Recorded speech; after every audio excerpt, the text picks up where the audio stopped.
এই বিলখনৰ মই সম্পূৰ্ণৰূপে সমৰ্থন কৰি মই চৰকাৰী পক্ষ গ্ৰহণ কৰিছোঁ। মানে অধ্যক্ষ মহোদয় কমলকান্ত ভট্টাচাৰ্য ডাঙৰীয়াই কৈছিল, নাহি মিলকাৰ দুৰ্মতি সন্তান চৌষষ্ঠি পয়ষষ্ঠি বেলেগ জাত ইহেন জাতিক হাইকন দিনে দিব একতাই সাদৰৰ মাত। এই ভাষী কবিতাৰ অৰ্থৰ লগতে অসমীয়া ভাষাৰ উৎপত্তিৰ বিষয়ে সদনত আৰু বুজাই কোৱাৰ প্ৰয়োজনবোৰ মই নকৰোঁ। মানে অধ্যক্ষ মহোদয় আৰু উপস্থিত সদন 1846 চনত অসমীয়া ভাষা ৰক্ষাৰ বাবে সুদূৰ কলিকতা লক্ষ্মীনাথ বেজবৰুৱাই প্ৰমুখ কৰি অসমীয়া ডেকা কেইজন মানে অভাষাৰ জন্ম দিলে, যিটো কালত আজি অসম সাহিত্য সভাৰ নিচিনা ইমান ডাঙৰ অনুষ্ঠান সৃষ্টি হ'ল। মোৰ বিৰোধী পক্ষই প্ৰশ্ন কৰি আছে যে অসমীয়া ভাষা সংকটৰ বাবে বাহিৰাগত বা বিভিন্ন মানুহ জগৰীয়া। যদি সেনেকুৱা হয় আজি অসম সাহিত্য সভাৰ নিচিনা ইমান ডাঙৰ অনুষ্ঠানৰ আজি জন্ম নহলহেঁতেন। অধ্যক্ষ মহোদয় সমালোচনা কৰিলেও কৰক, সঁচা কথাটো ক'বই লাগিব। ৰাজপথত আন্দোলন কৰি টায়াৰ জ্বলাই অসমীয়া গামোচা জাপি সৰাই অপমান কৰি দিল্লীত গৈ উলংগ প্ৰতিবাদ কৰি অসমীয়া ভাষা সংস্কৃতি ৰক্ষা কৰিব নোৱাৰি।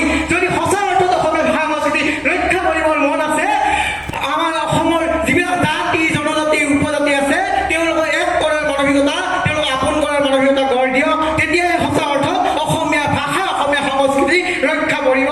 অধ্যক্ষ মহোদয় দুদিনমান আগতে এজন অসমীয়া নিভাজ অসমীয়া ব্যক্তি যি আমাৰ সাহিত্য আমাৰ বিভিন্ন বিষয়ববীয়া আমাৰ বিভিন্ন মহাবিদ্যালয় বিশ্ববিদ্যালয়ৰ উপাচাৰ্যক লৈ বিভিন্ন বুদ্ধিজীৱীক লৈ এটা অনুসন্ধান চলোৱা হৈছিল। সেই অনুসন্ধানটো আছিল তেওঁলোকৰ ল'ৰা ছোৱালী নাতি পুতি ক'ত পঢ়ে।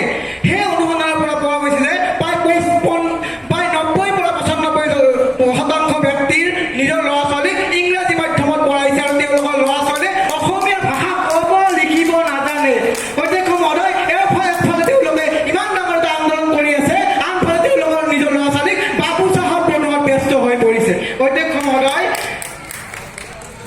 আজিৰ পৰা দুদিনমান আগতে এই সাহিত্য সভাৰ বাবে প্ৰতিযোগী বিচাৰি আমাৰ এই সাহিত্যসভাৰ যি তৰ্ক প্ৰতিযোগিতা তাই প্ৰতিযোগী বিচাৰি আমাৰ কলেজত এখন চিঠি পঠাইছিল। স্বয়ং সাহিত্য সভাৰ ৰামধেনু উপ সমিতিৰ ফালৰ পৰা 5টাতকৈ অধিক শব্দৰ খেলি মেলি আছে এইখন কাগজত। স্বয়ং জাতীয় অস্তিত্বৰ এটা সাহিত্য সভাই যদি এনেকুৱা ভুল কাম কৰে, তেনেহ'লে আপোনালোকে কেনেকৈ মানিব যে বাহিৰাগতে আমাৰ অসমীয়া ভাষা সংস্কৃতি ধ্বংস কৰিছে। অধ্যক্ষ মহোদয় ভাষা ধ্বংস হয় যেতিয়া এজন শিল্পীয়ে মঞ্চত উঠি অসমীয়াত অশ্লীল শব্দ ব্যৱহাৰ কৰে আৰু বাকী তলত পৰি থকা আমাৰ জাতীয় নায়কসকলে খিলখিলাই হাঁহি থাকে। অধ্যক্ষ মহোদয় ভাষা ধ্বংস হয় যেতিয়া চেলুনত গৈ নাবিদজনক কওঁ ভাইৰা কিতনে ৰূপেয়া হোৱা। ভাষা ধ্বংস হয় যেতিয়া মিয়া কবিতা অসম সাহিত্য সভা আৰু গ্ৰন্থমেলা ধৰ্মৰ ভিত্তিত বিভাজন কৰি পাতে। ভাষা ধ্বংস হয় যেতিয়া এজন জাতীয়তাবাদী নেতাই কয় যে অসমত চৰ চাকৰিত বাস কৰা থলুৱা চৰকাৰত বাস কৰা যি পমুৱা মুছলমান তেওঁলোকে হেনো অসমীয়া ভাষা সংস্কৃতি ৰক্ষা কৰি আছে। অধ্যক্ষ মহোদয় বাহিৰাগতে ভাষা শেষ কৰিলে আমি কৈ থাকোঁ, আচলতে আমি নিজক আত্মসমালোচনা কৰা উচিত। আমি কেনেকৈ ভাষা ব্যৱহাৰ কৰিছোঁ। আজি আমি যেতিয়া আমাৰ ভ্ৰাম্য ভাষাত আমি বাৰ্তা প্ৰেৰণ কৰোঁ, যদি মই প্ৰথমতে হেল্ল' নমস্কাৰ বুলি কওঁ তেতিয়া মোক হাঁহে। চাওক আজি আমি নিজৰ পৰা আৰম্ভ কৰিব লাগিব ভাষা ৰক্ষাৰ যুঁজ।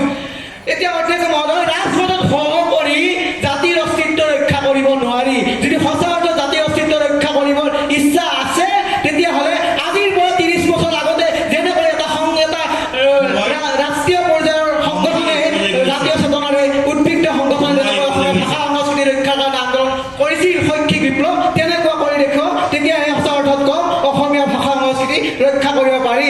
অধ্যক্ষ মহোদয় শেষত মই ভূপেন হাজৰিকাৰ ভূপেন কৈছিল, আমি অসমীয়াই নিজক নিচিনিলে অসম ৰসাতলৈ যাব। ঠিক তেনেদৰে আমি যেতিয়ালৈকে নিজৰ আত্মসমালোচনা নকৰোঁ তেতিয়ালৈকে আমি অসমীয়া ৰসাতলৈ যামেই। অধ্যক্ষ মহোদয় আজি মোৰ ভাষণৰ অন্তত সকলোৰে এটি হাত চাপৰিৰে এই বিধেয়কখনৰ প্ৰতি সমৰ্থন জনাব বুলি আশা ৰাখিলোঁ। ধন্যবাদ। চিৰ চেনেহী মোৰ ভাষা।